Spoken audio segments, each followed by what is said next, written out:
Good morning, Little Masters, and welcome back to today's Tolkien Times. I'm the Man of the West, also from the Prancing Pony podcast.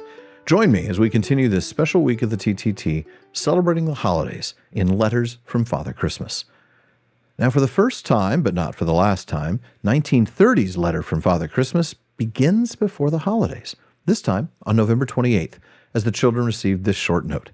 Father Christmas has got all your letters. What a lot, especially from Christopher and Michael. Thank you. And also Reddy and your bears and other animals. I'm just beginning to get awfully busy. Let me know more about what you specially want. Polar Bear sends love. He's just getting better. He has had whooping cough. Father Nicholas Christmas. Now, I confess I don't know who Reddy is here. Never actually seen that name belongs to Priscilla, but since bears and other animals belong to this Reddy, it must have been a nickname he had for Priscilla, who was about 1.5 years old at this time. I also wonder if anybody in the family had had whooping cough that year. I couldn't find anything in Skull and Hammond's chronology, but given the reference to North Polar Bear having it, it wouldn't surprise me. But then, in a letter dated not finished until Christmas Eve, 24th December, Father Christmas wrote the following. My dears, I have enjoyed all your letters.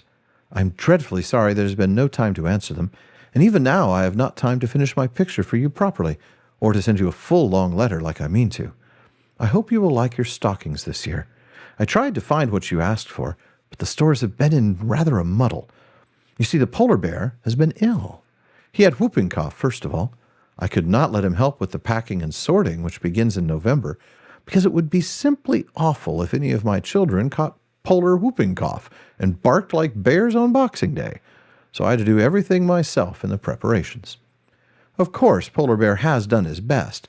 He cleaned up and mended my sleigh and looked after the reindeer while I was busy. That is how the really bad accident happened. Early this month, we had a most awful snowstorm, nearly 6 feet of snow, followed by an awful fog. The poor polar bear went out to the reindeer stables and got lost and nearly buried. I did not miss him or go to look for him for a long while. His chest had not got well from whooping cough, so this made him frightfully ill, and he was in bed until 3 days ago. Everything has gone wrong, and there's been no one to look after my messengers properly. Aren't you glad the polar bear is better? We had a party of snowboys, sons of the snowmen, which are the only sort of people that live near. Not, of course, men made of snow, though my gardener, who is the oldest of all the snowmen, sometimes draws a picture of a made snowman instead of writing his name. And polar cubs, the polar bear's nephews, on Saturday as soon as he felt well enough. He didn't eat much tea, but when the big cracker went off after, he threw away his rug and leaped in the air and has been well ever since.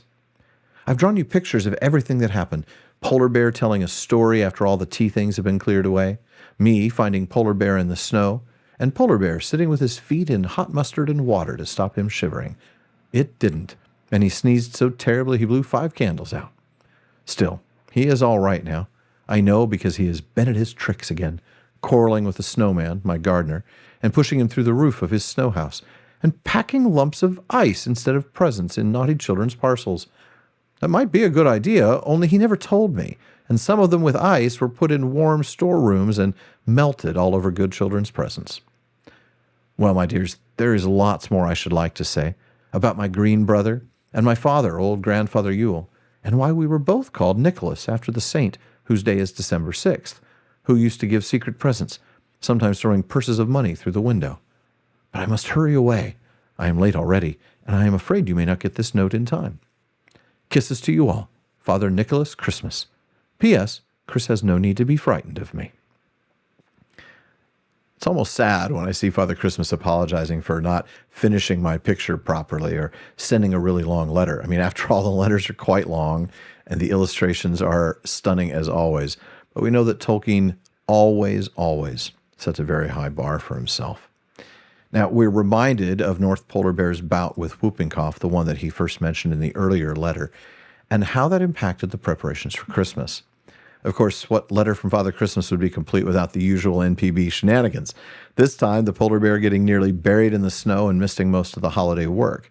And once he was well, putting ice in naughty kids' packages, leading to the obvious problem with melting. And then we get the first mention of the snowmen. Again, as Tolkien writes, not people made of snow, but men who live in the snow. Rather like the snowmen of Forochel, I'm thinking, which fits nicely with the way that Lotro, Lord of the Rings Online, portrays them as having been influenced by the Finnish, now that I think about it. We're also told about the polar bear's nephews, though we don't get their names until 1931, or next week, as the case may be. But it's this last paragraph that interests me today, the mention of his green brother, his father, Grandfather Yule, and the fact that those two were both named after St. Nicholas. Well, who or what is this green brother he refers to? I did some research, and here's what I found. We often think that Father Christmas and Santa Claus are one and the same. And today, that really is the case, but history suggests they were once two very different persons. There was the real St. Nicholas mentioned here, the Bishop of Myra in Turkey back in the 3rd century. According to tradition, he would give money to a family by dropping coins down the chimney where they would land in a stocking or a shoe. As the primary source for modern Santa Claus. Well, this image of St. Nicholas came to England along with the Normans, and his story merged with the legend of Father Christmas, who had been around a lot longer, though almost certainly not with that precise name after all, as this figure was part of the pagan pre-Christian winter festivals. Now, according to the stories, that character represented the coming of spring and would arrive to make people happy during the long winter months. He wore a long green hooded cloak and a wreath of holly, ivy, or mistletoe. Now, this character eventually became King Winter or King Frost, and this appears to be the green brother that he's referring to. But of course, wait, there's more. Grandfather Yule. Yule is a modern English representation of the Old English word Yale, and is cognate with an Old Norse word Yule, and relates to a 12-day festival in midwinter. Now, in the Old Norse work Edda, the event Yule is mentioned, and one of the names of the gods is Yule beings. Odin himself is named Yolnir, referring to Yule. So what we have here are references to a mix of many cultures and histories and their celebrations in winter, and it's really just the kind of thing that a philologist like Tolkien would have done. Found it so impressive. But folks, that wraps it up for today in the Letters from Father Christmas. Please join me again tomorrow for a longer letter in 1931. The kids are growing up so quickly, it seems. Learn how you can support the TTT by visiting patreon.com/TolkienTimes. You can become part of my content council, join me for a hangout every month, and get a full bonus episode every week. If you're watching this on YouTube, please like and subscribe. Subscribe on your podcast apps and follow @Tolkien Times on all your social media. And finally, as Faramir says, go with the goodwill of all good men.